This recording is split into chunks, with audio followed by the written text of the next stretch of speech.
In our last episode, we explored Kendall Hospital, which was the location of the Augusta safe house, only to discover that the Institute and then the Raiders completely overran the place, killing all of the railroad agents.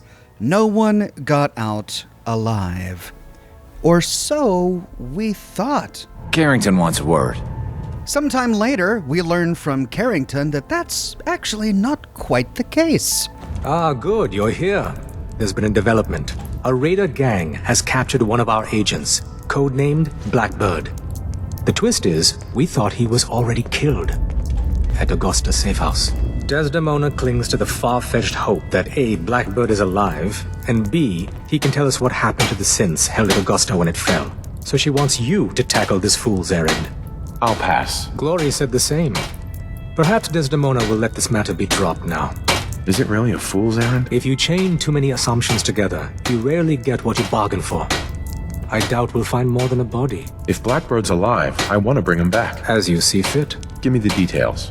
No promises, though. The dead drop has the full briefing. Raiders aren't known for keeping their captors alive.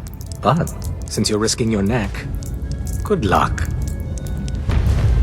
With that, we begin the quest Butcher's Bill 2, and this changes what we know about what happened at the Augusta safe house. I iced the coursers before they found Dayton. This time, at least. If the Institute really did find the Augusta safe house first, before the Raiders came, then there are really only two explanations I can think of for why this Blackbird would still be alive. A, Blackbird hid when the Institute attacked, managed to survive the synths, but was found and then captured by the Raiders before being transported to another Raider den. Or B, Blackbird managed to escape the Augusta safe house during the Institute attack, only to be snagged by Raiders outside of Kendall Hospital, whereupon he was transported to a Raider den for what reason exactly? Why would Raiders want a railroad agent? Indeed, did these Raiders even know Blackbird was a railroad agent? To find out, we need to hit the dead drops. This dead drop is found in a mailbox just outside the General Atomics Galleria, which I covered in a previous lore video that you can watch here. Inside, we find the Blackbird report. Blackbird spotted.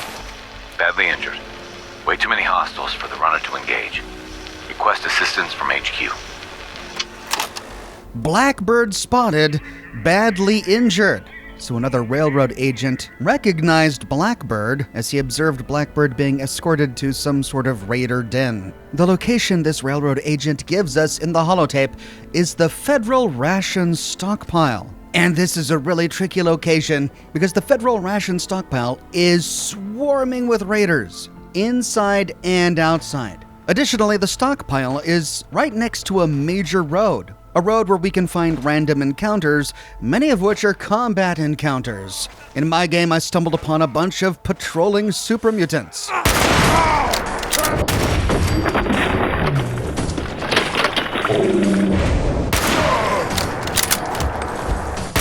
got the blood pumping. That I had to kill before I started picking off the raiders outside. And this was a tedious but methodical process for the stealthy railroad character I'm trying to play.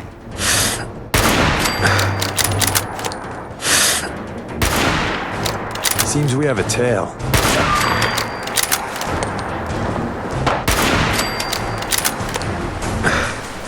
Don't mean to make... Really? Oh,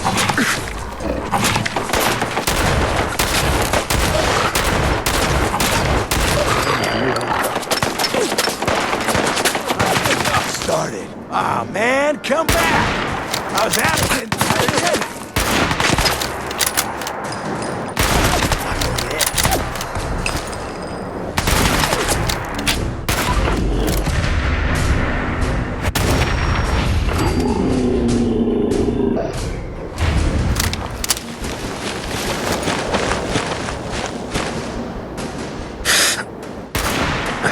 Don't look, but I think we're being watched.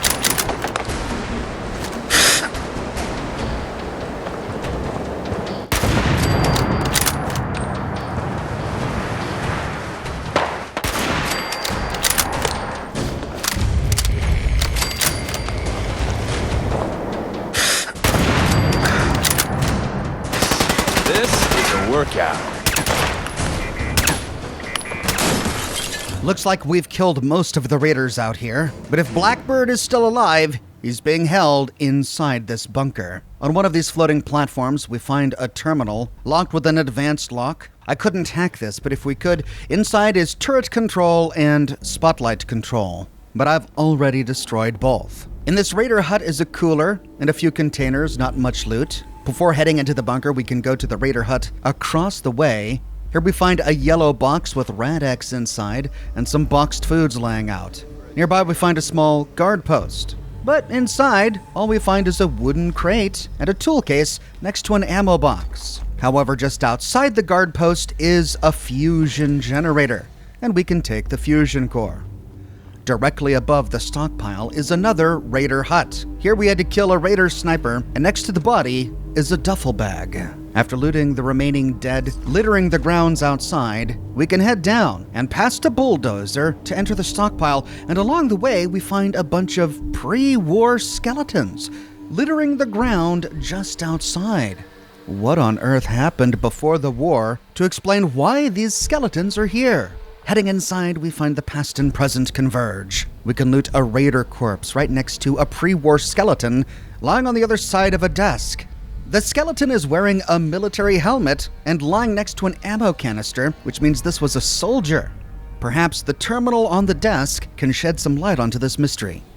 Stockpile Reception Terminal. Federal Ration Stockpile. User login null. From here we can again access turret control and spotlight control. And aside from that, we find two entries in the first memo. Here again we find two entries in the first. Attention, security upgrade. Attention Federal Ration Stockpile personnel. In response to recent events, this facility will be operating under heightened security starting immediately. Identification must be worn at all times while on grounds. Civilians must be checked in and given temporary identification while on the premises. This includes delivery staff and vehicle operators. There will be no exceptions. Strict inventory will be taken of federal rations. Don't risk your job by taking anything home. Yes, this means you. And the next one, urgent, potential breach. Urgent, immediate response required. A group of civilians has discovered the hatch leading into the old tunnels connected to this facility. Simple surveillance of this exit point is no longer adequate. A minimum of 3 men will be stationed at this point until we can find a way to better secure this route or seal it up entirely. Also, I don't want to hear any more complaining about our choice to build this federal storage facility into these tunnels or the struggles of the retrofit operation. The decision has been made within the approved budget and is done. This exit point will be handled, and this facility will continue to serve its purpose. Thank you for your cooperation. So there's another entrance to this stockpile. Backing out, we can read the final entry. Deliveries. Next scheduled delivery, Blamco Foodstuffs, October 23rd, 3:30 p.m. Delivery driver ID, Thomas Malkinson. Well, I think this explains why we find the bodies just outside. Before the war started on October 23, 2077, the government had already begun to stockpile food. But even at that time, civilians who were apparently low on food were trying to find ways into this stockpile to steal. There are 2 openings, the guarded entrance where we are at now, and the other is a hatch, which is apparently at the end of a long tunnel. I think we can explain the skeletons outside like this. After the Great War, citizens who were hungry commandeered this loader or bulldozer that we find outside to try and force their way in. This led to a firefight, whereupon many of these civilians were killed outside the door, but at least one of the service members was killed inside, where we find his skeleton to this day. But a question remains, did any of the civilians force their way in? Did they loot the federal ration stockpile? Are there any rations left? When done exploring, we find a blue door at the back of this room that leads to the federal ration stockpile. Inside, we find some Blammo mac and cheese on a crate. We know the delivery didn't make it because it was scheduled for 3:30 in the afternoon on the day the bombs dropped, and the bombs dropped early that morning, so it looks like they still had some stock. We arrive at the top of a staircase and we can take it down to the ground floor. Here we find a big bright light shining at us, but it's one of those indestructible kinds, so we can't shoot it out. Instead, we can creep forward and try to get a better look at these raiders. It's just so hard with this light shining in our face. I heard something.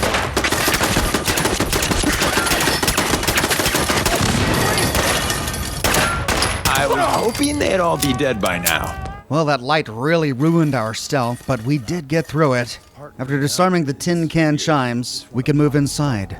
We find an ammo box next to some crates, and creeping up to the light, we see a tunnel path to the right and a path where the raiders came from to the left. Going left first, we can turn off the radio to avoid demonetization. We find tin cans and a little bit of scrap on these shelves, nothing much else of interest, until we get to the end of this long room. Here we find a security door, and to the right, a broken door which leads to an underground tunnel. Perhaps this is the entrance to the tunnel we read about on the terminal. Risking a light, we again find not but tin cans and a little bit of food on these shelves, but at the bottom of one, we find a Fat Man launcher and a mini nuke. Good to know for later. After looting a first aid kit on a wall, we see that the door is a locked security door. But what's that? There's a body on the floor in this room. Could this be the remains of Blackbird? Is he dead? Guess things didn't work out for Sparta and her gang over at Bureau HQ. Someone put him down. No shit. That's what I heard. Rumor is one guy took out the whole place. That's gotta be bull. God damn it! If I get my hands on whoever did this, I'll make them wish they were never born. Tell me about it. The raiders are talking about us because we went to the BADTFL regional office and killed raider boss Sparta during a previous Railroad Radiant quest. I believe it was Concierge. The target for that quest is randomly selected by the game, and incidentally, so is the destination for this one. Butcher's Bill 2 could send us to one of 12 different raider locations in the Commonwealth. It just so happened to pick the Federal Ration Stockpile because we hadn't been here before. There's a terminal just outside here, a storage lockup terminal, but it's locked with a master lock. I couldn't pick this, but if we could, all we find are the same memos that we read on the terminal outside and the ability to unlock this door. Well, since I couldn't hack this terminal, we won't open the door this way. We've got to find another way. Now, we see this opening to the west, which looks like it leads to a tunnel, but there was that other path that we passed by the light. So trying to be thorough, we can head that way first and head through this other door to the west. This leads to a door that takes us down a staircase covered in frag mines. Here we find another entrance to a tunnel. The walls are earthen and the ceiling is crisscrossed by pipes. We can disarm these mines carefully as we creep forward, but it looks like the raiders in here are already dead. Hopping down to investigate, we find a dead raider here and we didn't kill this guy. Perhaps he stood on one of his own mines. But to continue, we climb a staircase and round a corner past a glowing red light to arrive at a catwalk overlooking a flooded section beneath. This room is a bit complex. We see that the catwalk continues ahead of us, leading to a door on this upper level. And yet below us is a door bathed in red light directly ahead of us, and to the left is another opening. Where to begin? Well, let's start by jumping over this gap and exploring this room at the end. Here we find two skeletons huddled together next to a stealth boy and a wooden crate. These skeletons are wearing military belts, so these were servicemen. I get the impression that if hungry civilians didn't manage to barge their way in and kill these guys, that the service members who were stationed here as the bombs dropped probably ate through much of the stockpile here until they ran out, in which case they huddled together and died of starvation or radiation exposure. The stealth boy, however, gives us the impression that they were trying to hide from something, so maybe the civilians really did break in. Next to these skeletons is an explosives box, almost as if these guys mined the place and were taking up a last stand. But this room is a dead end. We can't continue from here. So, well, we either go back or we drop down. But before we do, looking below, we see a raider walking around. And she's down. Uh-oh. Looks like Deacon has already made the decision for us. He walks off into the eastern doorway, and then... Oh! Deacon! How did you do that? Wow, you really are a man of mystery. Well, I had a sneaking suspicion that that one doorway by the security door led to that lower section of the tunnel. So to prove my suspicion right, we can retrace our steps all the way back to the security door and take this door to the west down into the tunnels. Sure enough, after walking through a bunch of broken cinder blocks, we arrive at a catwalk overlooking a flooded section. The top portion of this catwalk does indeed lead to the room that we just came from. There's the partially broken catwalk that we explored above us. But there's this lower section down here that I want to explore first. Sadly, it's really not worth it. We can dive into the water, but there's nothing here. So, moving into the room that we had just come from, we see the doorway bathed in red light to the south, but we can take the staircase down into this flooded section to see if we can find anything. But like the last one, this flooded section is empty. However, as we move along this bottom catwalk, we do see a door in the wall to the right. So, after looting the body of the raider we killed from above first, we can move towards that door, where we find a novice-locked ammo canister on a barrel. After picking the lock and looting the canister, we see the door is also locked with a novice lock. After picking the lock and opening the door, we arrive in a machine room. Here, we find a fusion generator against the western wall, and we can take the fusion core. And then lying on a console is a cap stash, directly above a chem cooler filled with Rad-X. After looting some bobby pins in a lower drawer, we see that this room is a dead end. So back to the catwalk in the flooded room, we can take it right to at last arrive at the doorway bathed in red light, and this is our only path forward. We creep forward cautiously because visibility is low here. There is a fog or a mist that makes it hard to see. Rounding a corner, however, we see raiders, and we can try to pick them off stealthily. Someone...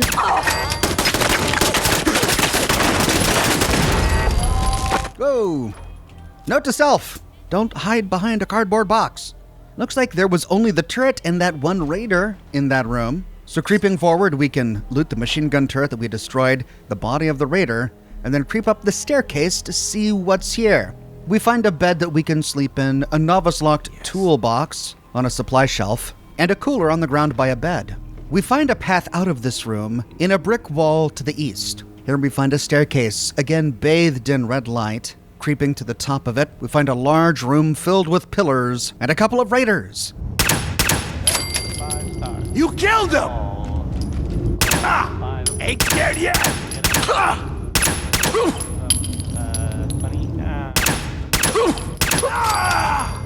And there we go. Looks like this room is clear. Here we find a staircase leading down to a lower section and an upper section here.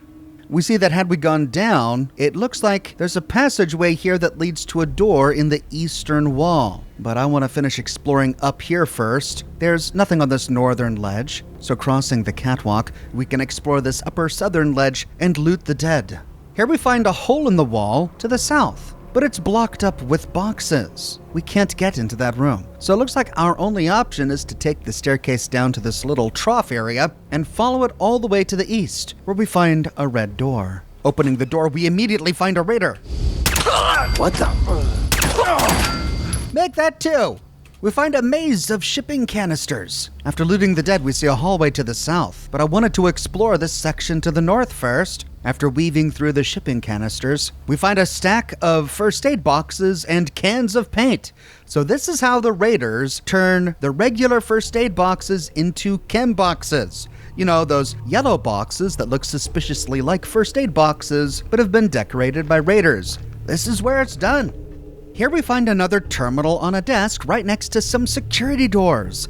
And peering up, we again see that corpse on the ground. That must be Blackbird. But just like on the other side of this room, the lockup terminal is locked with a master lock, which again, I can't hack, so we still can't get in. Turning around, we can go through that hallway to the south. Here we find a small stockroom with an expert locked safe on the wall. I couldn't pick this, but if we could, inside is ammunition. Opening the blue door in this room, we arrive in another long hallway. The hallway ends at a dimly lit room filled with pipes. We see a number of raiders walking around. We can try to take a stealthy shot. I'll find you. We got fun time incoming.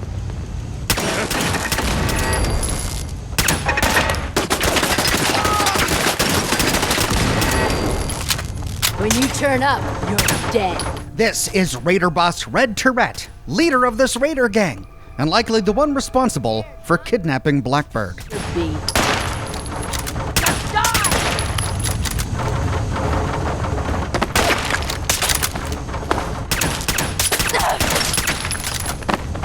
Yeah. Let's see if they left anything useful for us. Well, she rushed us and got some good hits in that crippled me. Thankfully, Deacon was there to finish her off. On the body of Red Tourette is the Federal Ration Stockpile password. At last, we can get into that room. But first, we can explore this one. This room is baffling, with a variety of different levels connected to each other by staircases, walkways, and platforms. We find a weapon workbench here, then an armor workbench at the bottom of an upper platform where we can loot the machine gun turret and a dead raider. There's a toolbox and a tool case on this shelf next to a makeshift battery. We find an elevated platform that leads to what appears to be Red Tourette's private room. On a coffee table in the middle of the room, we find a copy of U.S. Covert Operations Manual. Bingo. Face paint's fundamentals. Permanently more difficult to detect while sneaking. Also on this table are a number of notes. Moving from left to right, we can start with, "Don't worry, sis." Damn it, I'm sorry, sis. I don't know what happened. I was covering the entrance like you told me. We had Tower Tom's little maggots on the run. Then blam! I remember a face full of plaster, then nothing. When I woke up, I was here in Beantown Brewery with Tower Tom's ugly mug grinning at me. They've been good to me so far, but I only think it's because they want our food. Don't give them a thing, sis. I'll find a way out of here. Lil. Well, looks like those two soldiers didn't die of starvation. The raiders came here and turned this stockpile into a raider den because it had food. Here we are uncovering a bit of raider intrigue. Sounds like there was a rivalry between two raider gangs, Red Tourette's gang here at the stockpile and Tower Tom's gang at Beantown Brewery. In the next note, "To my big sister Red, you've got to send more of those snack cakes. Otherwise, Tom said he's gonna chop me to bits. I'm scared. He's a real intimidating guy. Please send more cakes. Think of your sister. Me. Please help, Lily." Huh. This letter doesn't read at all like the last letter from Lily. For one thing, she signed the last letter Lil, not Lily, and she didn't speak of Tower Tom with much regard, but in this one, she's like, "Oh, he's a real intimidating guy." Something's off. In the last one, "Red, it's Lily. Red, it's Lily. I don't know how much longer they're going to let me live if you keep sending these lousy supplies. Deviled eggs? Come on. My life is on the line here, Red. I heard them talking about what they're gonna do to me if the next shipment doesn't have better stuff. It ain't good. No more eggs. Lily." Whoops. Something happened between the first letter and the second letter that made Lily write in a completely different way. What could that be? I won't spoil it here because I actually already covered this raider story in a completely different video on Red Tourette and Tower Tom at Beantown Brewery that you can watch here. As we continue looting Red Tourette's room, we find packaged foodstuffs, a Nuka-Cola Cherry, a cooler with goodies, a chem box, a Nuka-Cola Quantum, and a novice lock terminal, Red Tourette's terminal. Inside, we find 5 entries, as well as turret control. In the first, Beantown Bastards. Sis caught a pair of Tower Tom's goons sniffing around the front entrance. Lil and I interrogated them, and it sounds like the liquid diet they've got going over at the brewery ain't working so well for them. Apparently, Tower Tom's got some sort of plan to fight his way in here and steal our food. I'd like to see those drunk idiots try. And the next one, Lil's gone. Lil's gone. Tower Tom and his boys made a run on the stockpile today, and in the chaos, Lil went missing. I sent out a crew, see if anyone could find where she went, but I'm fearing the worst. If Tom somehow got his hands on her, I'll rip out that bastard's heart and nail it to my wall. In the next one, he's got her. Son of a bad jerk person. Tower Tom's got Lil. He's making her write me letters, begging for supplies. Says he's gonna cut her up if I don't. I tried to get a crew together to go rescue her, but they talked me down. Said Tom would just kill her if we make a move. But we've got to do something. I'll give that big jerk his food for now, but not before our mutts get a chance to mark it. Ew. In the next one, something's not right. Got another letter from Lil, but something's off. She calls me Red. I hate that name, and she knows it. I think something's happened. Tom's recruiting hard now that he's got our provisions. I'm gonna send one of my boys to sign up, see if he can't figure out what's going on. And in the last one, no sign of Lily. Crap. The man I sent to Beantown Brewery said there was no sign of Lil anywhere in the place. Tom must have moved her somewhere. I've sent out a crew to start looking for her. Hang in there, Lil. We're coming. But Tower Tom did not move her someplace. To find out exactly what Tower Tom did to Lily, watch my video on Red Tourette in the Beantown Brewery. But this is all beside the point. We're not here for raider intrigue. We're here to find out what happened to Blackbird, and these raiders aren't talking at all about a railroad agent. Well, we see a path off to the northwest, but now we've got the key to the stockpile room. So, turning around and backtracking all the way to that room, we can use the key on the storage lockup terminal. Inside, we find the same memo that we've seen in all the terminals here, and an option to open the door. The door opens. Heading inside, we see a corpse on the ground, and it is Blackbird. On his corpse is a note from Blackbird. Augusta overrun. 2 coursers, unknown number of old models. I'm the only survivor. They came straight at us, knew our location. Package's fate is unknown. If I don't make it out, make them pay. Blackbird. So the Institute did find them first. They came with 2 coursers, too. The same strategy they used at Ticonderoga. Remember, there was one inside and one outside waiting for us. Blackbird was just super unlucky to be a survivor from Augusta, only to be captured by raiders later. On the ground next to Blackbird is an end-of-dungeon steamer trunk. And in this room, we've hit the jackpot on boxed foods and Nuka-Cola. We find 2 Nuka-Cola Quantums, a number of boxes of Fancy Lad snack cakes, sugar bombs, Blamco mac and cheese, Salisbury steak, cram, bubblegum, dog food, and yes, even deviled eggs. But that's all that's in the room. To find our way out, we need to go all the way back to Red Tourette's room, and this time head down the hallway to the northwest. At the end of the hallway, we find a path off to the left, and that room that we saw blocked in by crates and shipping canisters earlier. Oh, so this would have led there. But as it's blocked off, we turn left and head towards the light. We find some Psycho in a cardboard box on our way there, and passing the light as well as a bunch of pipes, we find a ladder leading to a hatch. We arrive inside the lonely chapel. And what a sight! We find the skeletons of soldiers on the ground behind the pews and sandbag barricades. A couple of civilian skeletons are on the opposite side of the sandbag barricades next to the door. And opening the door, we find even more civilian skeletons. It's just like the terminal told us. This entrance in the lonely chapel was discovered by hungry civilians in 2077. They assaulted the stockpile with machinery from one end and storming it from the other. They died, the soldiers died, all of them died, leaving the stockpile essentially untouched, only for raiders to find it years later. But with the news of Blackbird's demise, we can head back to the railroad and again deliver some sad news to Dr. Carrington. The survivor from Augusta, Blackbird, is dead. I didn't find any evidence of where the synth is. As I expected. Well, at least you weren't hurt. Perhaps Desdemona will listen to me next time. Hopefully this will help you in your future missions. Now, if you don't mind... With that, we complete Butcher's Bill 2.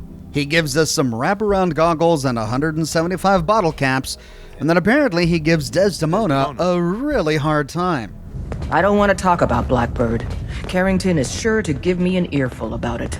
But can we really blame Desdemona? It was a fool's errand. There was hardly a hope in the world that Blackbird was still alive. But even if there's only hope, shouldn't we do everything we can to leave no railroad agent behind? At any rate, Blackbird's dead, High Rise is dead, Augusta's destroyed, Ticonderoga's destroyed, Randolph is compromised, the switchboard is burnt up. What are we even doing here? How can the railroad possibly win against the Institute? Should we even keep doing this? Maybe we should just give up now. But we won't give up now. Instead, we keep fighting. We'll continue with the story of the railroad and the plight of the synths in my next episode. I publish new episodes each and every week on my channel, so if you don't want to miss it, be sure to subscribe and to click that bell notification button. If you have already, but you still feel like you're missing out on YouTube notifications, consider following me on Twitter at Oxhorn. I update Twitter manually with every new piece of content that I publish. I've got an Ox plushie available for pre-order. This Ox plushie is one of a kind, and inventory is limited. Once we sell out, it's gone forever. I still have some in stock, so pre-order yours today. We plan to start shipping at the beginning of Q2 2024.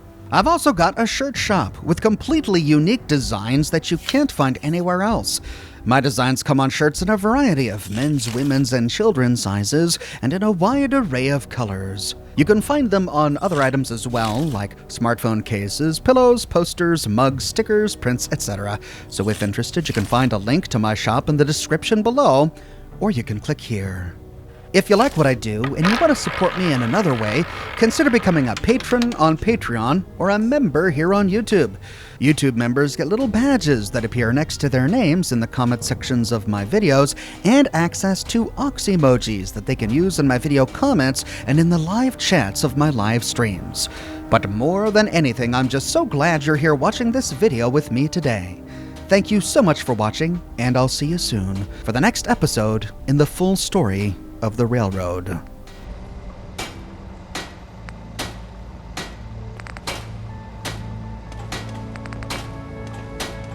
I suppose you're here for my medical services. Let's see what's wrong with you today. Hear anything, Doc? Been out of the loop. Lots of sick and injured taking up my time. Now, if you need treatment, let me know. Not interested. All right. Excuse me.